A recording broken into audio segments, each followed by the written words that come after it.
Good afternoon. It's a couple minutes after. We will get started. Thank you all so much for coming today. I appreciate your time. I know that everybody has lots of things that are going on, and I really appreciate it. Did you all pick up one of the red tickets for the free drawing at the end? Great, super. Okay. It is a privilege to be here. I'm thankful to SofO for providing this opportunity for all of us and for all of you for coming. So we'll just pray. Father, thank you for the opportunity to step away from the business of the day, to gather here at this Christ-centered institution of learning.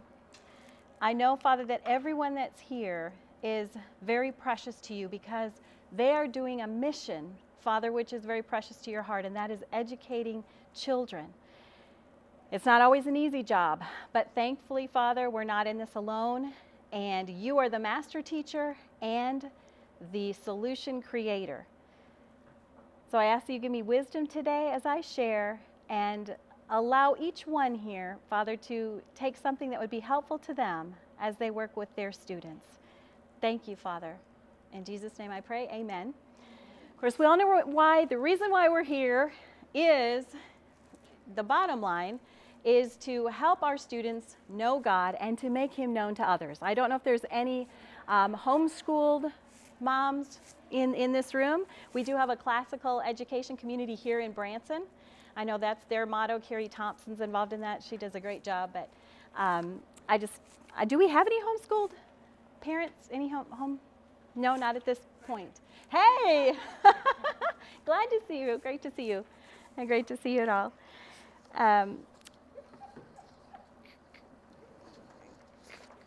Currently, I am teaching one student, my son Isaac Brim. Would you like to stand up, son? He is 9 years old, and he is quite a blessing from the Lord.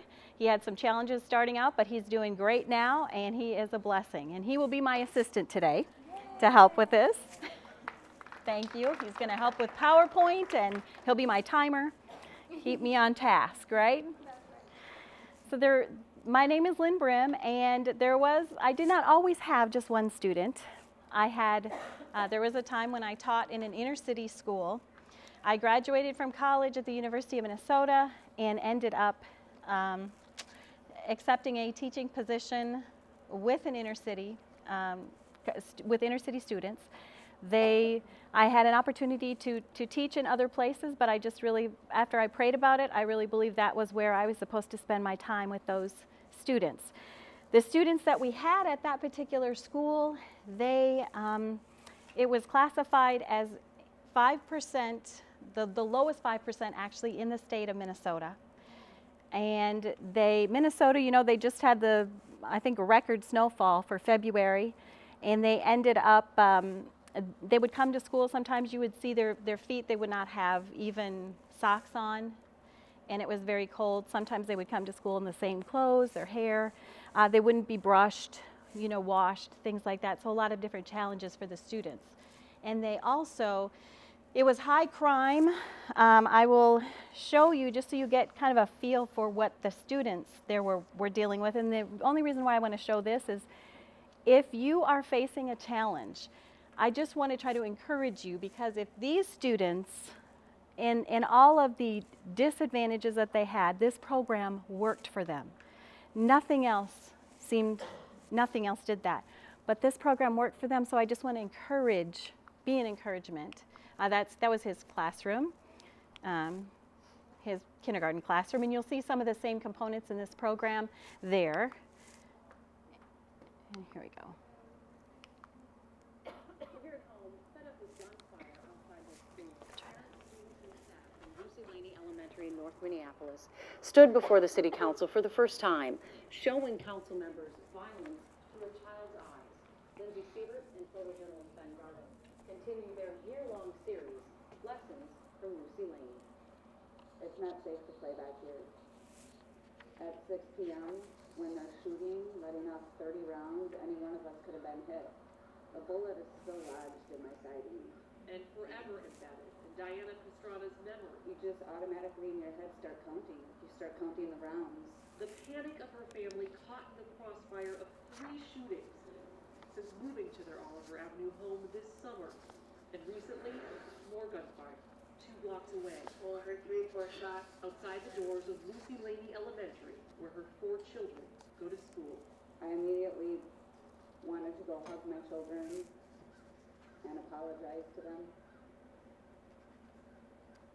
Even though it's not my fault. Hey Diana, did you sign up yet? I was waiting. Number 40. Diana brought her burdens to Minneapolis City Hall. Good evening. The Lucy Laney school community appeared before the city council for the very first time, You would make us a priority. invited to testify by their incoming council member, Philippe Cunningham. Thank you for this opportunity to speak. This is the artwork of my 6-year-old. It's beautiful from that point of view, I'm sure, until I explain it a little bit. The door on the house. Diana's heartache is best depicted in her daughter Raina's drawing of their home, She wanted to make sure that I knew that the sun was shining. a mosaic masterpiece that wasn't complete without a weapon sketched in crayon. And she drew the gun, and she drew the bullets going all the way across. This is not normal. This is not okay. And my children should not want to sleep underneath their beds at night. I should not have to be making my basement comfortable for my... But you kind of get an idea of where they were and the challenges that the students had to go through. So there was a lot of violence. We would have gunfire outside the school, not all the time, but there was just a lot of challenges. And the curriculum that I was working with, it just was not working. I called the students future college graduates. I wanted to give them a vision for their future. And it was very challenging because how can they go to college? How can they make their dreams come true? We had something up around the classroom that would say these students or these people made their dreams come true. You can too. And we would talk about them and their different character traits. But as a teacher, you know when you're failing.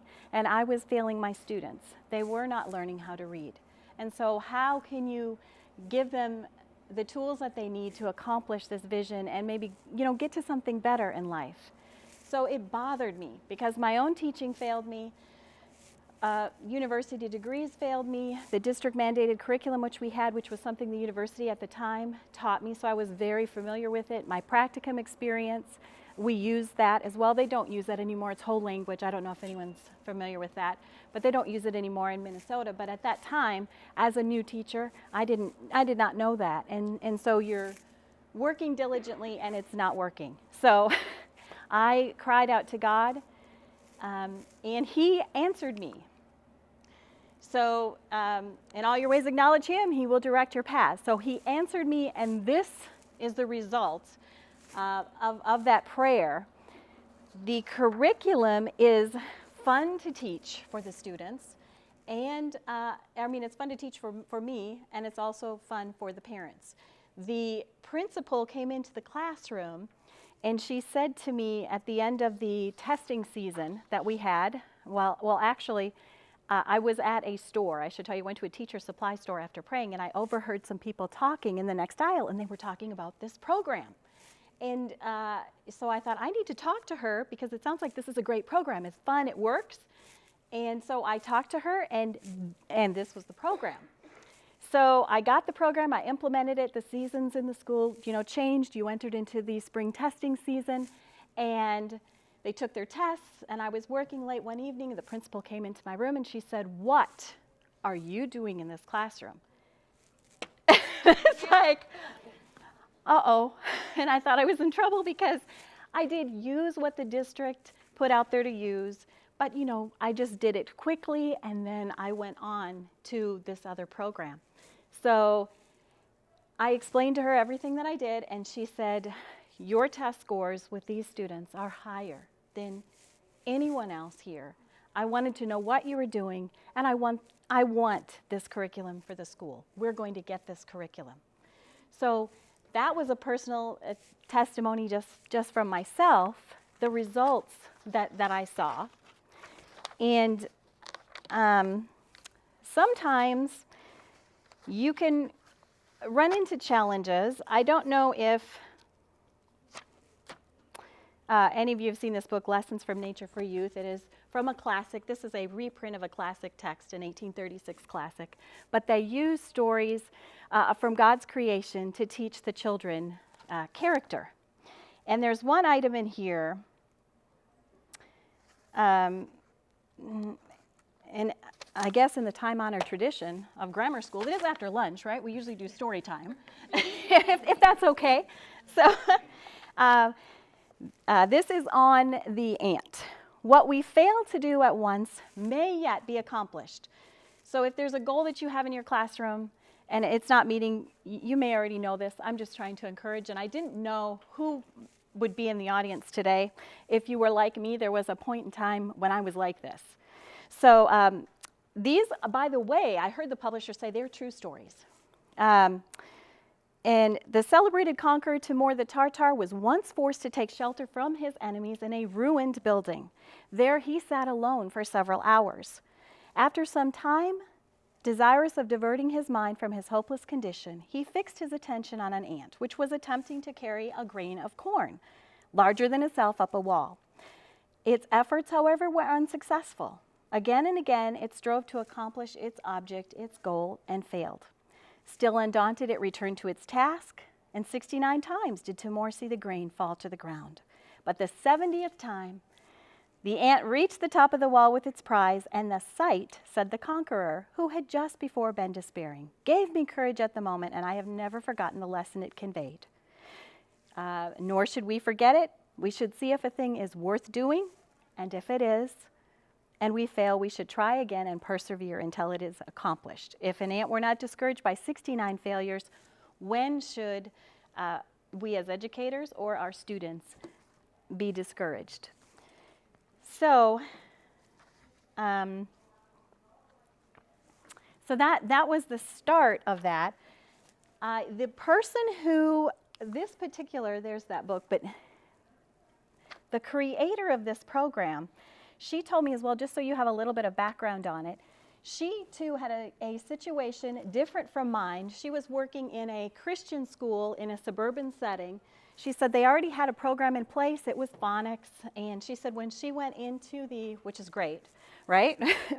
When she went there to teach, the principal came to her and said to her, by the end of the school year, by June, I want all these students to be able to read Ephesians 5.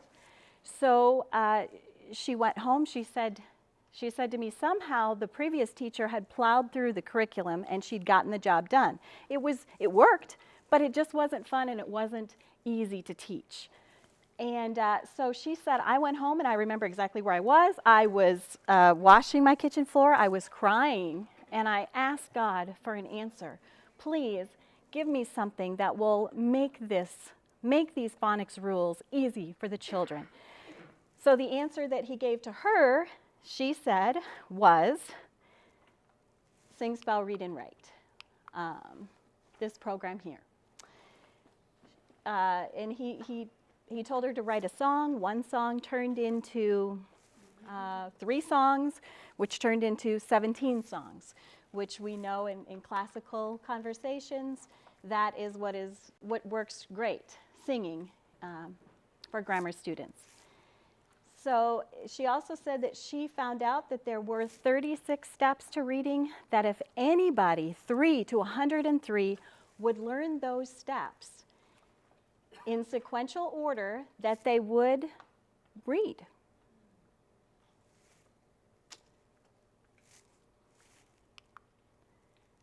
So there is the program, what it looks like. I'm not going to go so much probably into the readers, things like that, because we have such limited time. And I want to go more into the songs that helped create it. And there's just, it is highly research-based. I'll give you some more information so that you don't just take my word for it. If you're a person like me, sometimes it's nice to have research or other things as well to back something up. This here is the scope and sequence. As educators, we always want to know what are our students going to learn, what skills are going to be covered.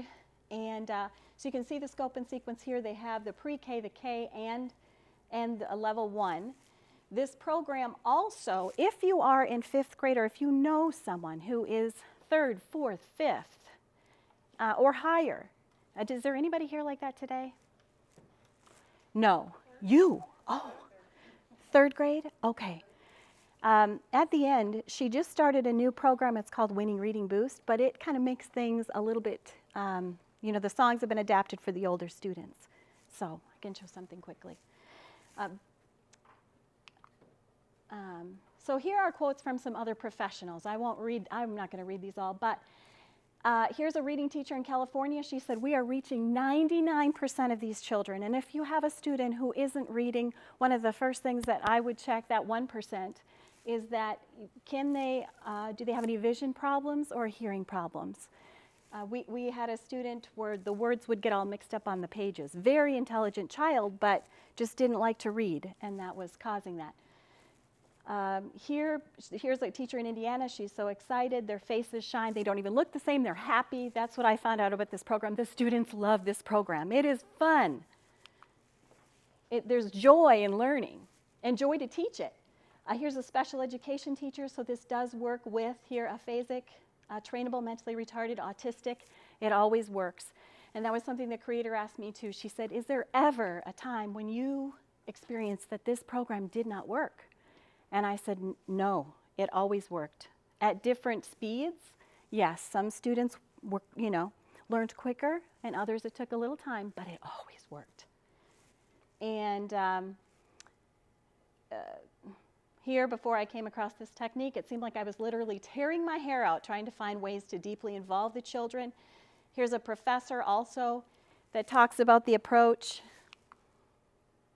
And don't just take my word for it, other professionals. How about the 40th President of the United States, Ronald Reagan?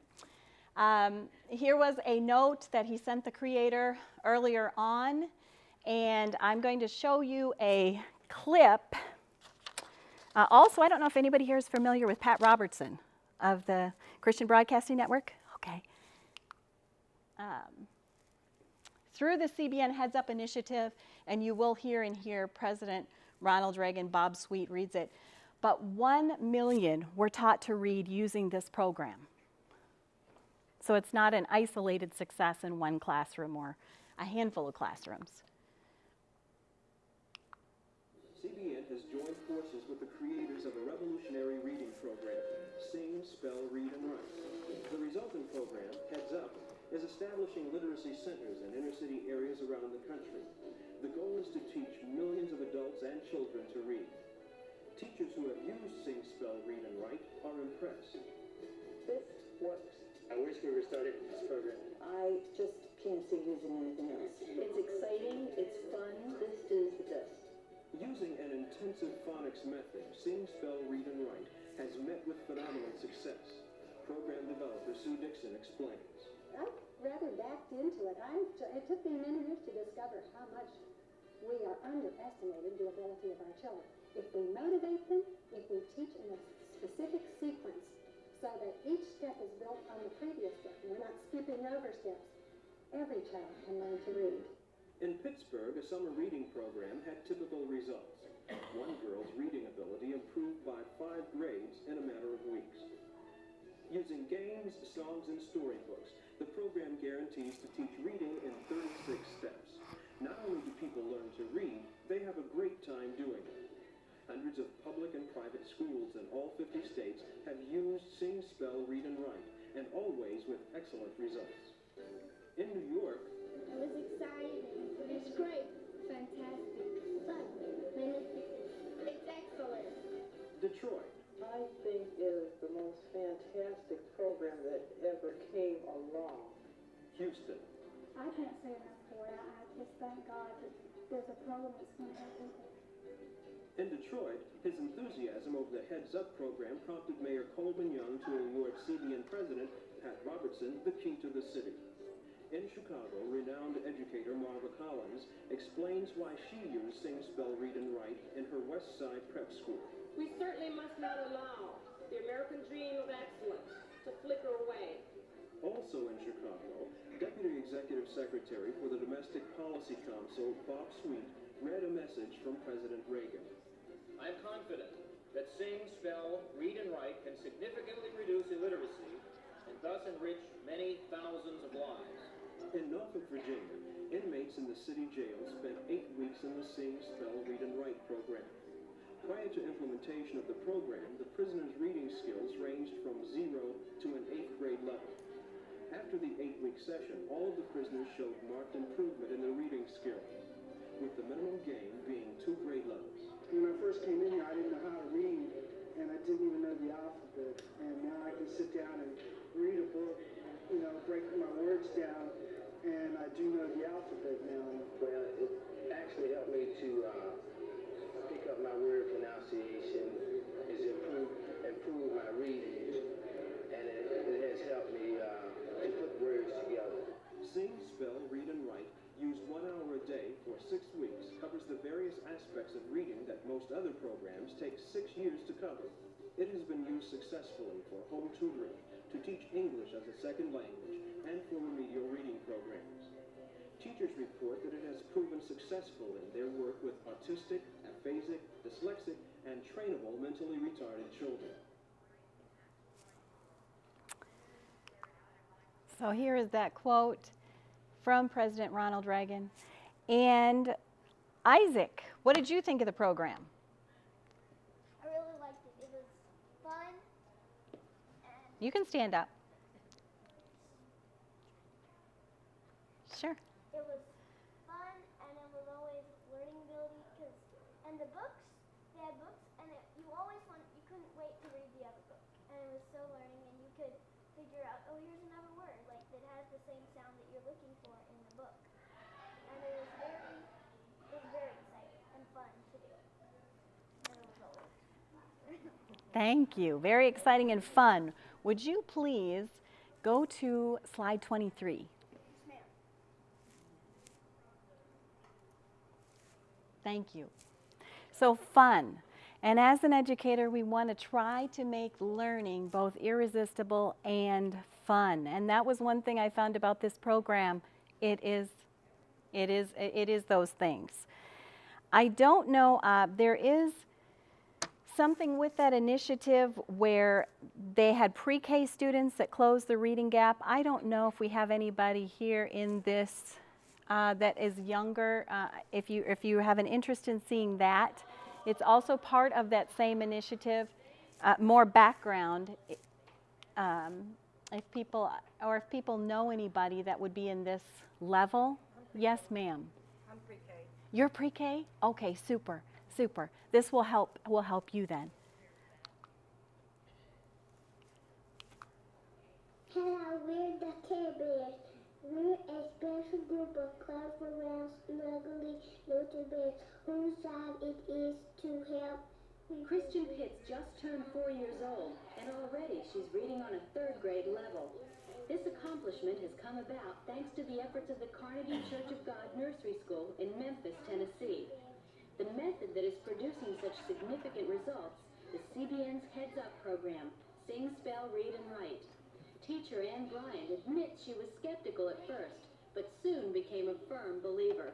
It's amazing when you can look at 2- and 3-year-olds and watch them read books that even some elderly people have found it hard to do.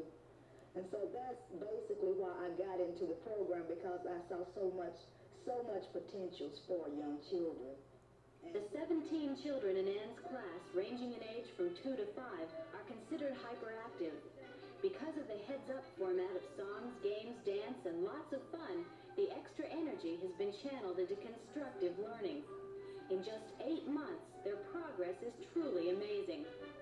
Some of our late 2-year-olds can read some words, they can sound out words, and starting from the early 3-year-olds, they're reading, spelling, they're doing mathematic work.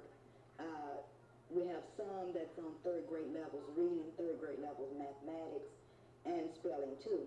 For the children who may need a little more help, Anne has found the perfect solution. The older children tutor the younger or slower students on basic sounds, letters, and even reading skills. Just looking at what can happen shows me the value of it. I think that it has great potentials, like I said before, not only for children, but for elderly people that going back to the church that maybe want to learn to read their Bibles. With the success of Heads Up on the nursery school level, Carnegie Church of God pastor Elder Sam McNeil plans to expand the classes to include after-school programs for older children and also programs for adults. Mm-hmm. So you can see it's effective at that level as well, if that's helpful. Isaac, go ahead and go to 23, please. Yes, ma'am. Okay, so back to this. We want to make it irresistible. We want to make it fun. Here's some program elements that support this goal. This program uses singing, music. It's like the children are in a carnival, and every day you get a new game and you're learning different skills. They have a Ferris wheel, which is great for this area because we have one here. So at the end of mastery of that particular skill level, perhaps the Branson Ferris wheel here would give some tickets that the parents could take their students on a Ferris wheel ride. They have SofO, which is kind of like bingo. There's Pop the Balloon, Duck Pond, Pick a Sound for the Merry-Go-Round, and the racetrack. Here's the songs, the list of songs and the different skill sets that each are teaching the children. So you can see there's about 17 songs, and we'll get to hearing some of those. We'll take a closer look at that, won't we? So for the pre-K, I'm just going to do just a tiny bit, since the majority here may be of different grade levels, but we'll just do a little bit so you can get an idea for the song. And this is called the alphabet song, so it'd be one of the first ones.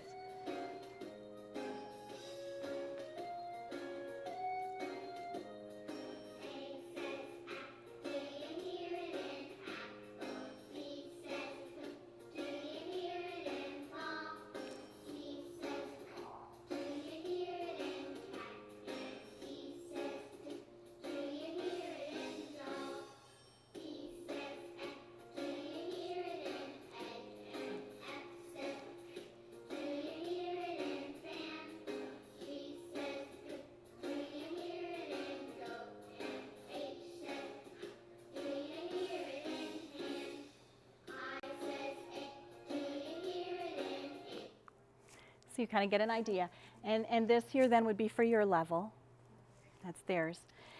And going back to the scope and sequence for these programs, this program translates goal setting for students in a very unique way, something I haven't seen before. You all may have seen some, but for the scope and sequence, so every student knows exactly where they are, and you as a teacher knows exactly where they are, and the parents know exactly where they are. You have what's called the raceway. Each student can have their own car on a chart like this, and at mastery of every single step, of course, they move their car. They have an opportunity to go around the racetrack 2 times, and by the time that they have mastered all 36 steps, they can read anything. So that's fun. There we see that. And also what I did for my students is I would give them a black and white one home for their parents.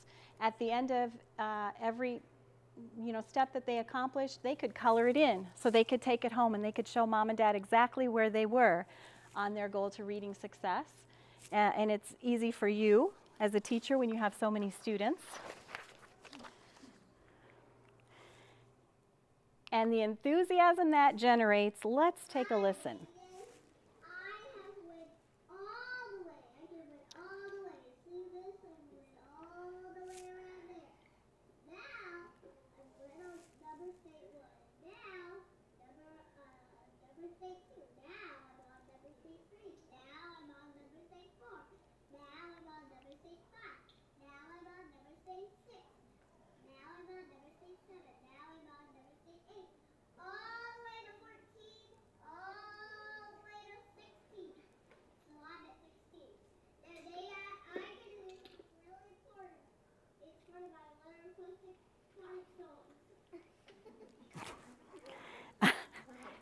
had to do a little turn because that's exciting, isn't it?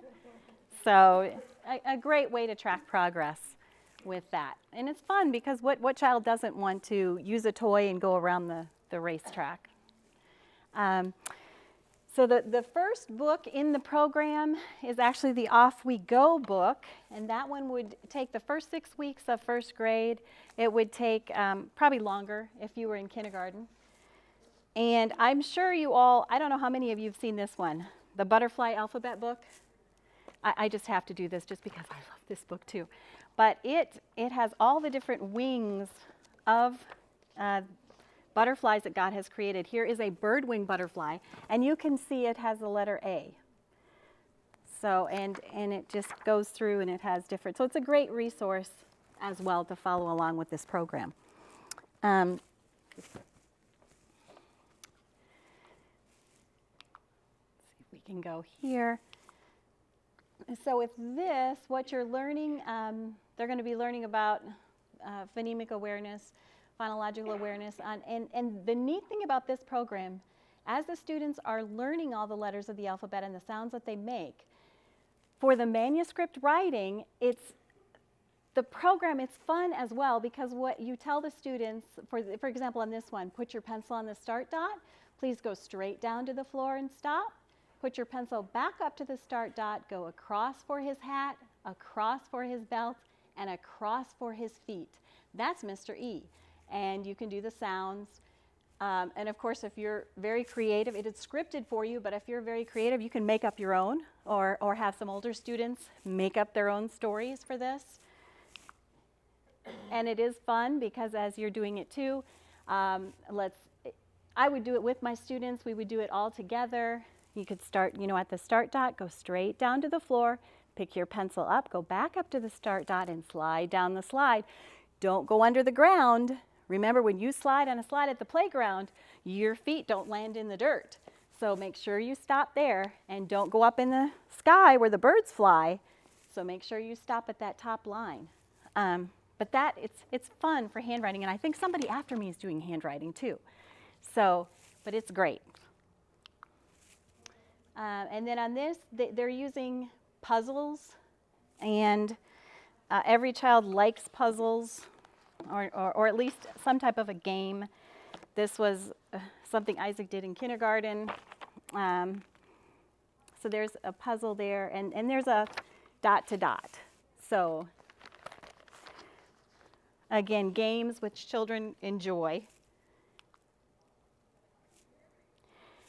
And I'm going to just spend a tiny bit of time on the handwriting because to me it was so interesting that it might be interesting to you as well. So let me just show you how the handwriting section works.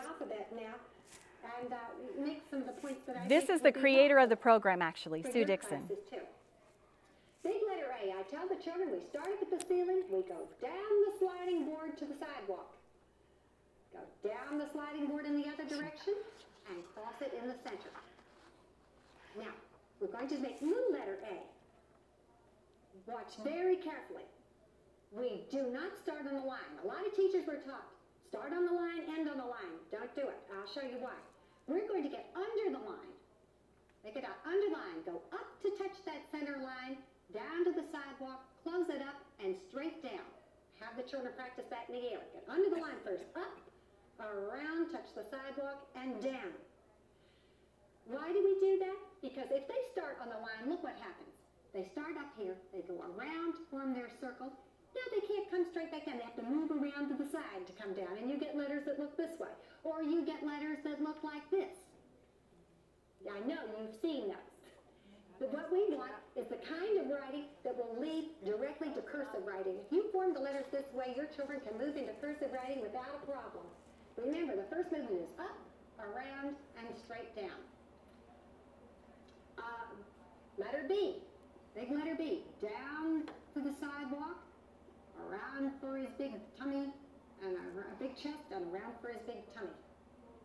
Little letter B, down straight, bounce up in the air, and around. Looks just like his daddy, but he doesn't have the big chest. Big letter C, up, always start in up direction, up to touch, down and up. Little letter letter C. The way we first started our little letter A. The up movement first. That is so important. Letter D, down and around. Now, when we make little letter D, we can say, what was it we learned yesterday? Little letter C. Well, that's going to help us because first little C, then little D. Every time your children form that, have them say it. First little C, then little D. So you can get the idea there. Sue, by the way, is 88 years old now. She still tutors children. She said she made a promise to God that she would teach children if any child came to her and who couldn't read. So she still teaches children, and she still travels around and talks about different things. I, by the way, am not doing this for any financial compensation at all in any way. I don't represent the company. I'm just doing this simply because I had a challenging situation, and I think if I can help some other people, you know, why reinvent the wheel if with cars, or, you know, I don't need to go out and figure out how to create it. I can talk to somebody that's lived through the process, but so I'm just here to try to help. That's it. But this also, here's an example of the games that the children play to help reinforce those letter sounds, and children love games. So that was a fun element. Once they learn all of it, you can see on that inner track there, they will have been able to take a trip around the first track. Everybody can cheer for them, and they end up then getting their next book for the trip, the final trip around the racetrack to Reading Success. And this is this book right here.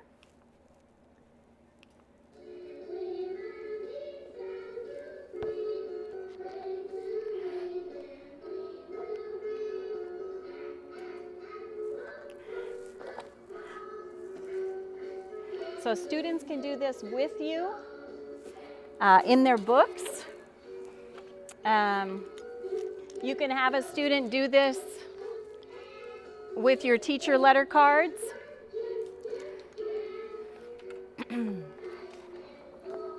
And they also have a phonics placemat that the students can do that to reinforce it as well.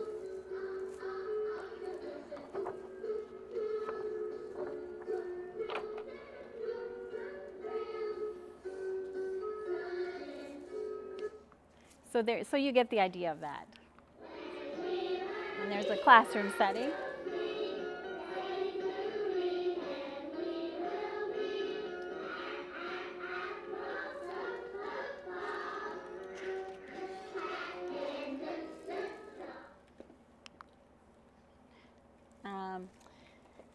This was her original song that she wrote back in the 60s. She now has an updated version, and that was the one that you all saw. But if you are musically inclined, of course, you could play this with your students. She does have sheet music as well. I'm not going to play that song since that was the original. Well, and so I think you heard that. We'll kind of go through this. Step 2 is the ABC Echo song, and they get an opportunity with the teacher cards. Now they get an opportunity to go ahead and do it on their own, and they've got everything that they need right there. All right, boys and girls, today we're going to learn about step 2 of the raceway. On step 2, we're going to go across the ABC chart from A to Z, and we're going to say the sound that we learned when we sang the phonics song. We're not going to be looking at the picture of the apple and the ball and the cat and the doll. We're just going to be looking at the letter today. And we're going to see whether we can remember the sound we learned for that letter. The first time I'm going to be the leader, and you're going to echo after me, and then I'll pick some other people to be leaders. Let's keep our eyes right at the tip of the pointer and go. Ready? Ah. So you can see how it's all sequential, and that also helps with the handwriting. Next, the short vowel sound, the 5 most important letters in the English language. Isaac, do you want to show how? Sure. You could just, we don't really have a desk here, but you want to just put them down here. But of course, each student would have a copy of these at their desk, so you as the teacher can immediately see who knows which vowels and who needs a little more help on which ones. And the children have fun doing this too as they're singing. Are you ready, son? Okay.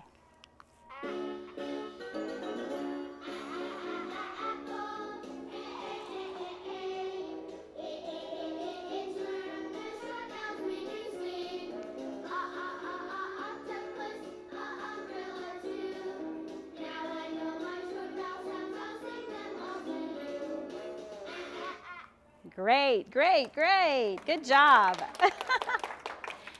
And they can have them mixed up at their seat. But again, it's fun, and every child is actively involved with their own set of cards. Now here is the next step is the Ferris wheel song, and this is Mrs. Howard's chart. She uses this in her classroom. Thank you, Mrs. Howard. And this is fun. Do your children have fun with this? We don't have the CD, I just sing it. But Okay. It's probably more fun with their teacher. So this, every student gets their own, they get a set of tickets, and if you want to hand these out to your, if you want the whole class involved, you can even put 1, 2, 3, 4, 5 on the ground. You can see here they have star tickets and square and circle, triangle. They've got, everything is designated by a shape and a number. And so you can have your students, if somebody has number 1, they're gonna take their, after you distribute all these, and it's stars, all the stars are gonna come up and they're gonna line up 1, 2, 3, 4, 5 to ride the Ferris wheel. And so this works with blends. First, they've already learned the vowels, the 5 most important letters, and they've already learned those. So you can see how this is building on it. So we'll just listen to a little bit of it.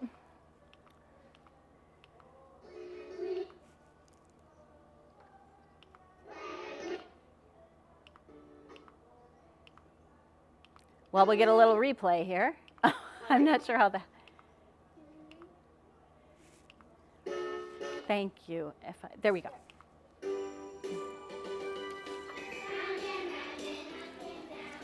Ferris wheel.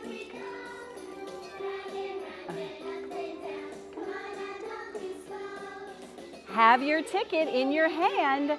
The ride will soon begin. Do your best, your very best. Go round and round again. Vowels.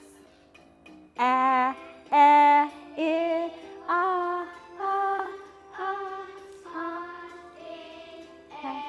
ah. Now blending. So a new sound with the vowels.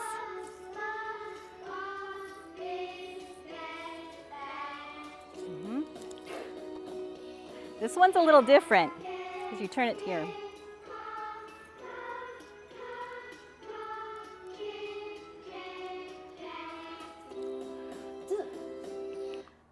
And the C is a little bit different.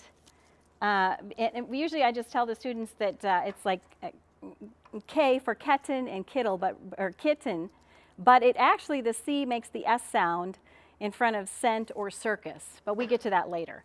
But that's why you turn it. So you can see that is fun for the students. They love to do this. And it gets more advanced here. You can see they've got straw. And then you can take and ask them, does anybody know, who can think of a word that begins, and they can pick out the last letters. Oh, thank you. Let me give an option here. Since I see the time is 2:30 and I know that they want to give you all opportunities to ask questions, so let me give this group an option. Does anybody have are there questions here that I can take, or would you like me to continue for just a few more minutes and then we'll go to our drawing, which, by the way, Isaac, would you like to go ahead and lift the cover up and show them what the drawing is going to be for?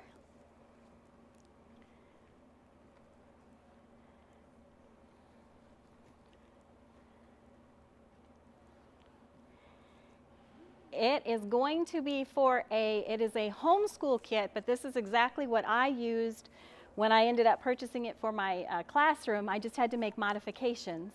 But it is a homeschool kit of the entire program. So if you are a person and you think, maybe my students are past this, and it's something that you would like to gift to someone else, feel free to go ahead and draw another name, and I'm sure that person will be very grateful to you.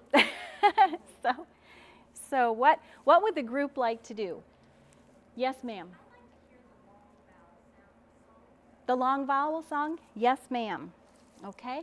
Isaac, would you like to come on over and please go ahead and find slide 53, please. Thank you.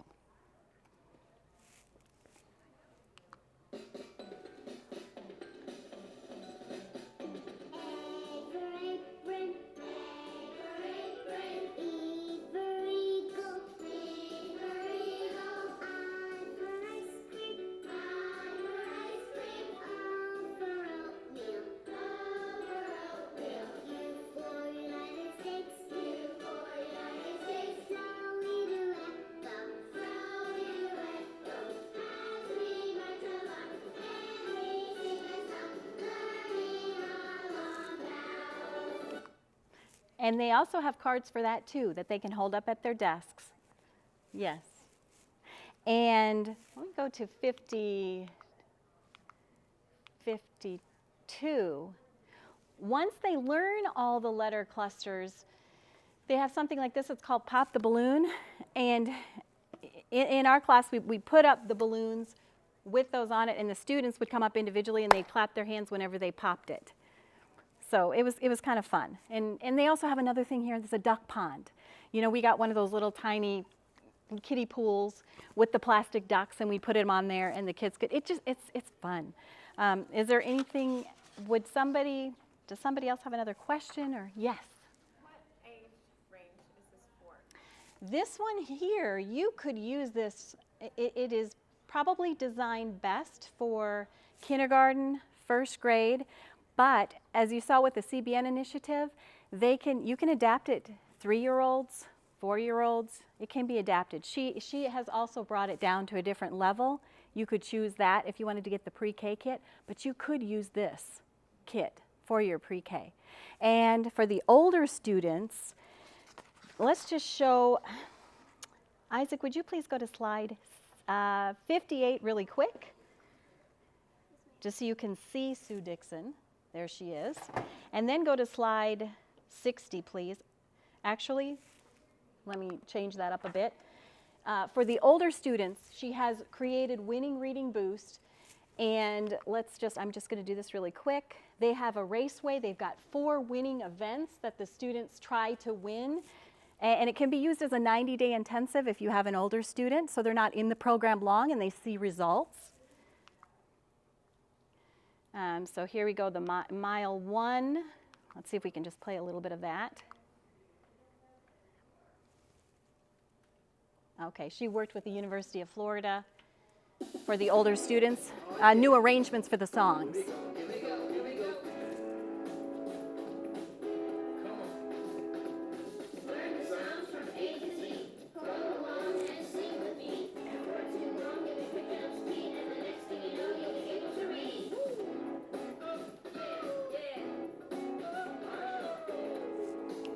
So there's an idea. You can see the kids, they like that, the older students.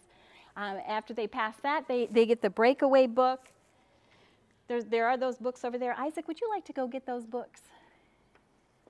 And you can just hold them up. You see right over there in the corner of the table? She has 4 books that go along with for the older students. That's great. Super. For each winning event, they have a book. Thank you. And here, I'll just play a song here. This is the Mountain Hiker one. And you can see that she's got here 62% of English is made up of short vowel words and symbols. So this is a very important skill for students to master.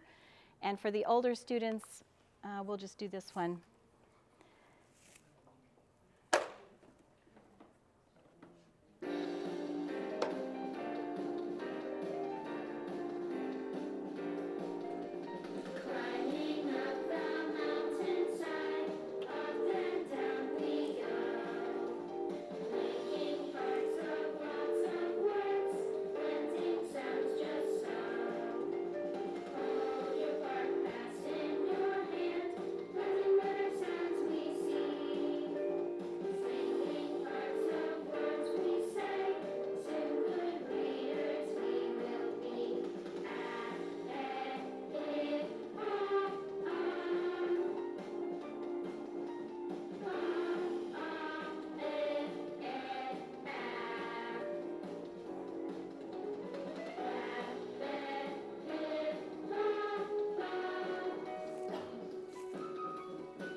So that you can see is for the their adaptation of that, yes.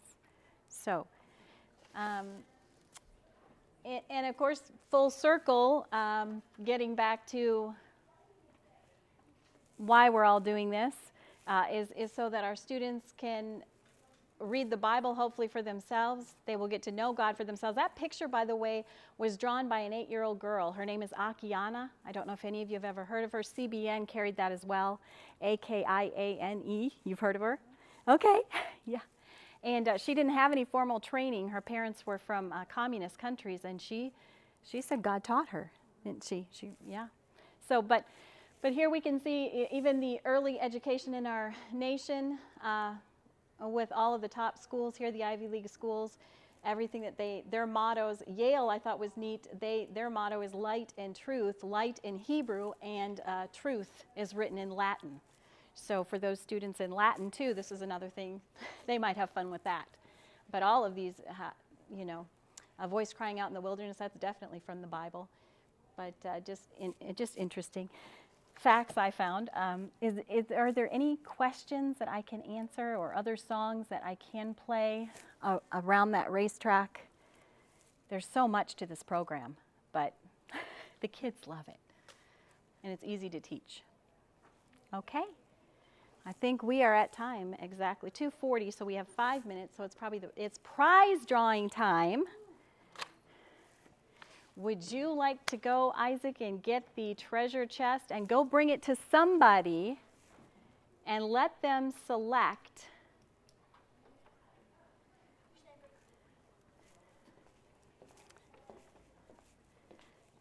Let's see here. You may choose anybody. Let them pick out a ticket, and then that person who has it, they're going to get to take home this. You want me to choose? Go let Miss Howard choose.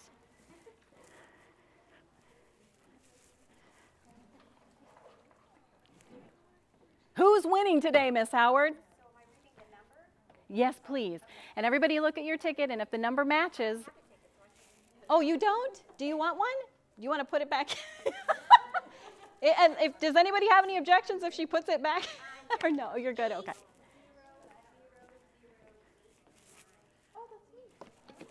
Great! Super! Here is your prize. You're welcome. Thank you for coming today. And Isaac, why don't you go get the placemat, because the placemat belongs to her as well. Right over there. Yes. No, she has a set of those cards in hers. And if you would put 12 up, number 12 up, that would be great. So thank you all so much for coming.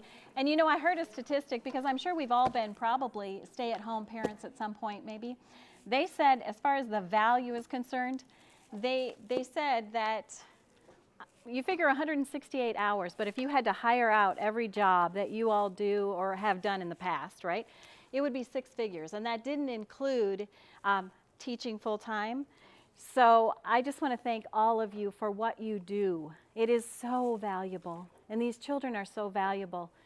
And we really are training the next generation for Christ. And if we don't do it, who will? So every day that you're in that classroom, it's so important and so valuable. And so thank you very much for coming. If I can help anybody, I'd love to do so. Thank you, Isaac.